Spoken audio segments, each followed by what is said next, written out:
Political leaders வந்து எங்கேயோ காதுவழி செய்தி எடுத்துட்டு அரசியல் பேசக்கூடாது. அவங்க வந்து இந்த one side of the coin மட்டும் பார்த்துக்கூடாது. Two sides of the coin பாருங்க. பிரச்சனைகள் இருக்கா இருக்குது.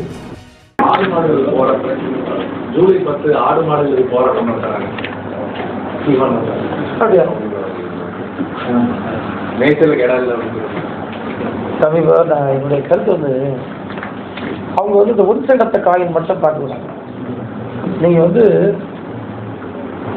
Two sides of the coin பாருங்க. பிரச்சனைகள் இருக்கா இருக்குது.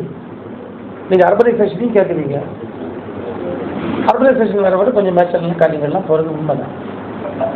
பட் இதை ரிட்டைன் பண்ணுக்குள்ள முயற்சிகளை அரசு மேற்கொள்ளுதாங்கன்னா அதுவும் மேற்கொள்ளுது. இது நீங்கள் பார்த்தீங்கன்னா நான் இப்போ சொன்னதெல்லாம் other side of the coin.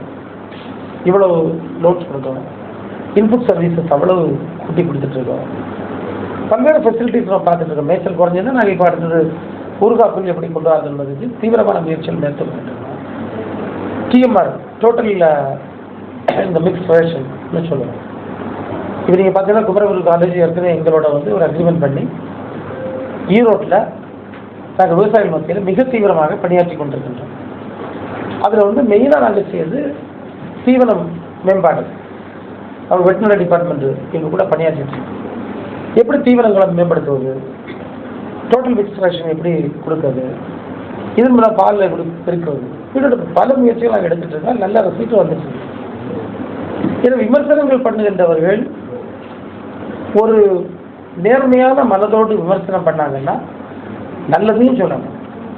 இப்போ பால்வளத்துறையில் ஏற்பட்டிருக்கக்கூடிய முன்னேற்றங்களை சொல்லிவிட்டு சொன்னாங்கன்னா நாங்கள் அவங்களை பாராட்டுவோம். இது முன்னால் இருக்க சொன்னாங்க இங்கே வந்து டிஜிட்டல் ஜெட்டை கலைக்கு கொடுக்கும். எப்படிப்பட்ட அபத்தமான பண்ணு. நீங்கள் இப்போ பத்திரிகை நண்பர்கள்லாம் பார்த்துருக்கீங்க. அது என்னாச்சு, குழப்ப கொண்டு போயிட்டோம் என்ன சொன்னாங்க. இவங்க அவங்க எல்லாம் வாயடைத்து விட்டாங்க. ஏன்னா அதை சப்ஸ்டான்ஷியேட் பண்ணி அவங்கள்ட்ட எந்த எவிடன்ஸும் இல்லை. அப்போ இதெல்லாம் வந்து ஒரு ஒரு பொலிட்டிக்கல் விமர்சனங்கள் தான். நீங்கள் இதை வந்து தயவு செய்து நீங்கள் தான் என்கரேஜ் பண்ணக்கூடாது. நீங்கள் வந்து ஃபேக்ட் அண்ட் ஃபிகரை எடுத்து கொடுக்கணும். எங்களை பொறுத்தவரை இப்போ யாருக்காவது பெஸ்ட் ஐடியாஸ் இருக்குது தாராளமாட்டவங்க எங்கள்கிட்ட சொல்லிட்டு நாங்கள் வந்து இன்க்ளூசிவ் தான். அவங்க நாங்கள் அதை எடுத்து நடைமுறைப்படுத்த ரெடியாக இருக்கோம். ஆனால் எதையுமே ஒரு பெரிய லீடர் வந்து இங்கே கொழுப்பு திருட்டு போயிட்டுன்னு பேசியிருந்தார். நான் அவரை ஃப்ளைட்டில் சந்தித்து பேசினேன். நான் அப்போ அவர்கிட்ட சொன்னேன், நீங்கள் தவறான ஒரு பேச்சை பேசிட்டீங்கன்னு சொன்னேன். அந்த விளக்கங்களை சொன்னேன். அதுக்கப்புறம் அவர் அதை பற்றி பேசவே இல்லை. என்னோட பாராட்டிங் பண்ணாங்க. சரி ஒரு மிஸ்இன்ஃபர்மேஷன் ஆகிடுச்சுன்னு சொன்னேன். பொலிட்டிக்கல் லீடர்ஸ் வந்து எங்கேயோ காதுவழி செய்தி எடுத்துகிட்டு அரசியல் பேசக்கூடாது. அது ஒரு துறையை பேசக்கூடாது. அதுலேயும் விவசாய பெறக்கூடிய மக்கள் லட்சம் மக்கள் நம்பி இருக்கக்கூடிய துறையை சாபோட்டேஜ் பண்ணாங்க. ஒரு பொலிட்டிக்கல் லீடர் ரெஸ்பான்சிபிலிட்டி பொறுப்புணர்வு உள்ள தலைவர்கள் பேசவே கூடாது.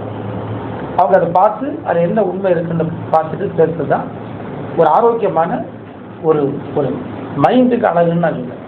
இது போன்ற செய்திகளை மேலும் தெரிந்து கொள்ள எங்களது யூடியூப், ஃபேஸ்புக் மற்றும் ட்விட்டர் ஆப்களை சப்ஸ்கிரைப் செய்யவும்.